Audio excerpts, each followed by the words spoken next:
Okey, seterusnya. Yang kedua, itu akhlak Nabi yang pertama. Yang kedua, Maimunah, ni cerita yang kedua.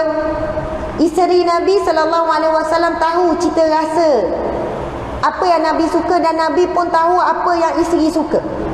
Antaranya Maimunah berkata, saya tidak akan memakan apa-apa melainkan jika Rasulullah sendiri memakannya. Sampai gitu bang. Makan apa yang Rasulullah suka. Bersatu, bukan satu hati satu rasa je, satu juga bab makanan. Antaranya Sayyidatina Aisyah menceritakan Rasulullah begitu menyukai makanan yang manis-manis dan madu.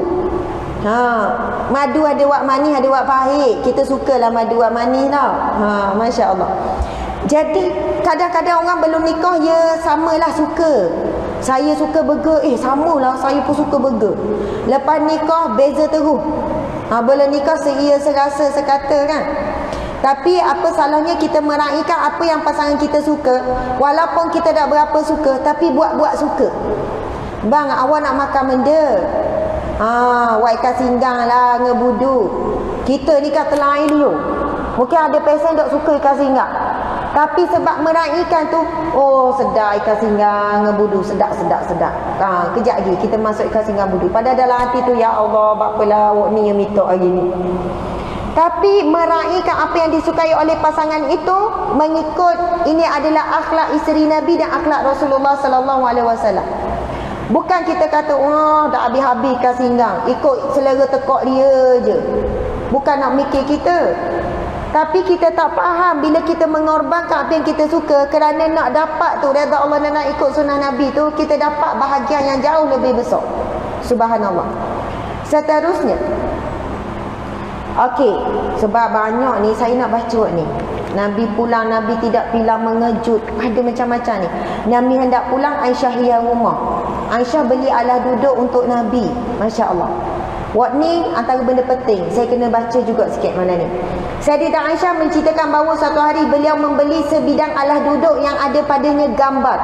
Tatkala Rasulullah melihat alas duduk tersebut, baginda berdiri sahaja di pintu enggan masuk ke dalam rumah. Maka aku terus tahu daripada wajah baginda bahawa ada sesuatu yang tidak disukai oleh Rasulullah.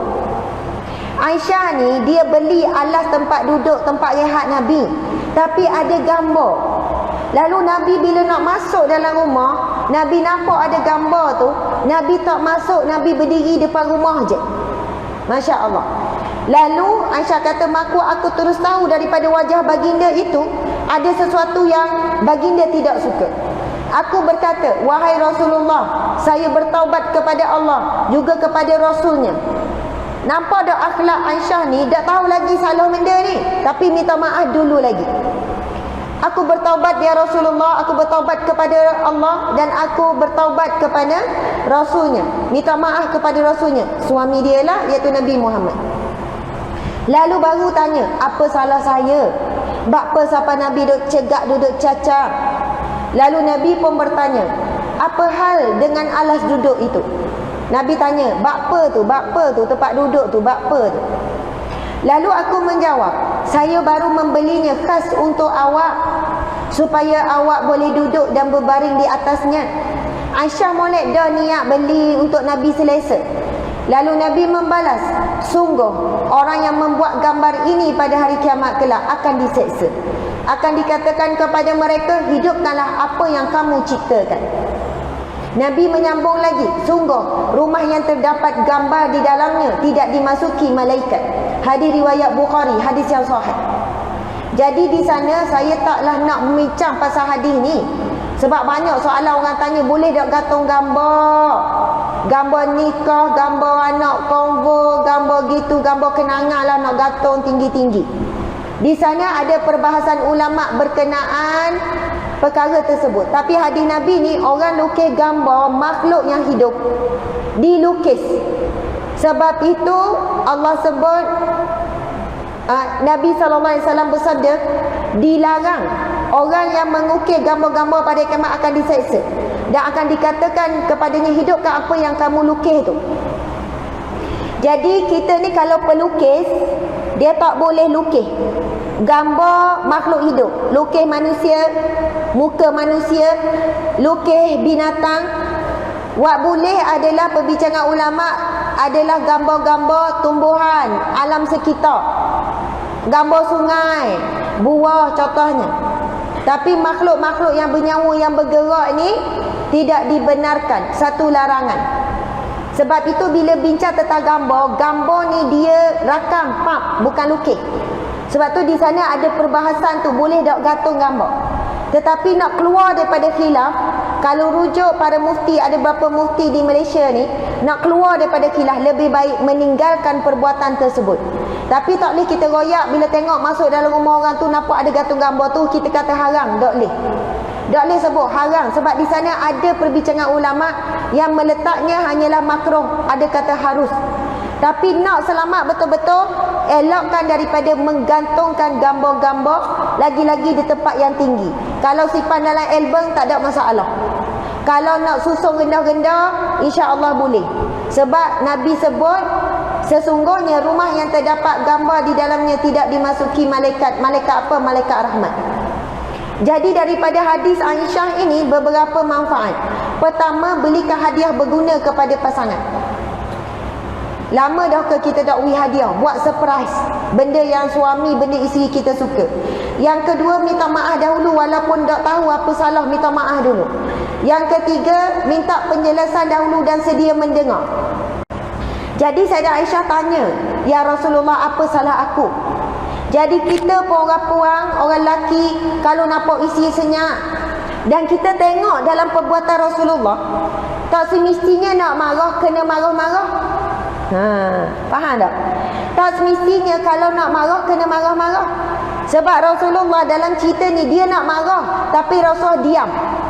Rasul berdiri tegak je, diam.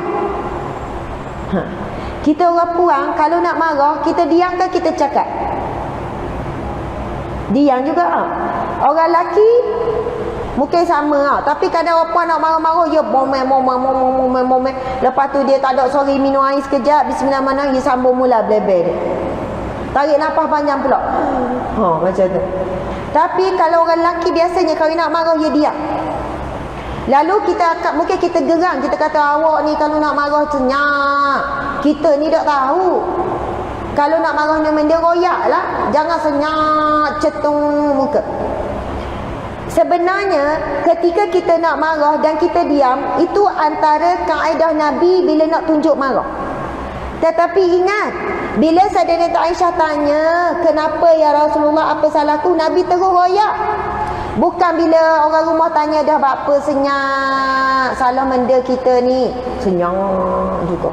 Tunggu sapalah gorek, tanya lagi apa, senyap. Siapa tidur, senyap gitu. Dah kalau gitu memang panasanlah kita, betul tak? Memang geramlah, memang tak leh sebenarnya. Sebab syaitan ni memang suka bila tengok suami isteri ada masalah komunikasi. Nabi SAW betul bila marah Nabi diam. Tapi bila ditanya oleh isteri, "Apa salahku ya Rasulullah?" Nabi terus bagi penjelasan apa yang Nabi tak suka tu.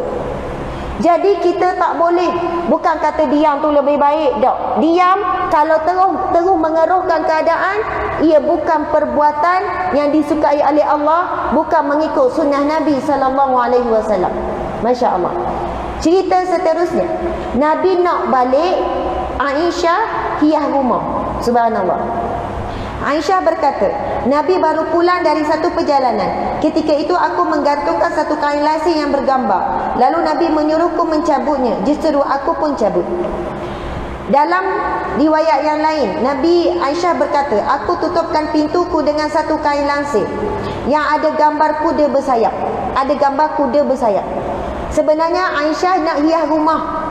Dan di sini digambarkan antara amalan sunnah para isteri Nabi ialah bila suami nak balik kerja ke, balik dari masjid ke, kemah rumah, hias rumah. Jadi waktu kita buat tu selama ni, saya ingatlah kalau saya lah. Saya ada anak 7 orang lah. Kita pernah jadi suri rumah masa anak 5 orang, memang buat kerja rumah apa semua lah. Dalam 2 tahun. Rumah ni kebahannya ni. Dah dengan anak-anak kecil lah. Sekarang ni pun ada anak kecil kot, umur setahun lebih. Bila suami nak balik ni, dan sunnah ya, itu saya tak baca tadi, saya skip. Nabi SAW melarang. Okey, saya kena baca juga lah. Subhanallah. Nabi tidak pulang mengejut. Aisyah bercerita, Anas berkata, Nabi tidak pernah pulang ke pangkuan keluarganya secara mengejut. Malam-malam baginda tidak akan sampai di rumah melainkan pada waktu pagi atau petang. Dan ada lagi hadis Nabi yang lain untuk menggambarkan memang molek dah learning. Kalau nak balik, kita royak on the way. 5 minit lagi siapa? Kita pun kalau nak balik rumah kena royak. Kalau kita tubik suami duduk rumah kan, kita ada pergi usrah lah, pergi program lah, pergi membeli belah lah, kan, apa-apa. Bila nak balik tu royaklah sepatah 10 minit pergi siapa. Sebab mungkin kita pesan suruh tolong jemur kain, dah jemur. Bila tahu kita nak balik tu, gudu-gerang lagi jemur kain. Sama juga suami, sunnah Nabi. Nabi tak balik mengejut. Nabi balik pada keadaan isteri tu tahu yang Nabi waktu tu akan balik. Kalau waktu yang tak biasa Nabi balik, Nabi elakkan supaya isteri ni bersedia. Jadi apa salah ada telefon ni, kan senang. 10 minit lagi sayang ya, abang akan sampai. Oh, isteri ni gok. Saya lah kalau suami tu kabar nak balik tu, terus buat pengumuman besar-besaran dalam rumah tu. 10 minit lagi habis nak balik, operasi. Anak-anak pun buatlah kemah-kemah. Kemah-kemah laju. Lepas tu tok lelaki pun balik. Oh, dia tengok rumah bersih. Padahal dia tak tahu tak dikubah banyak. Bukanlah korban teruk sangat, biasalah budak-budak. Tapi ia merupakan sunnah para isteri Nabi. Bila tahu Nabi nak balik, kemah rumah, hias rumah. Sebab rumahku, syurgaku bila balik sedap mata memandang. Betul tak? Pakcik-pakcik, sedap kan kalau tengok rumah kemah. Rupanya waktu kita buat tu boleh pahala, sebab itu adalah sunnah pada isteri Nabi.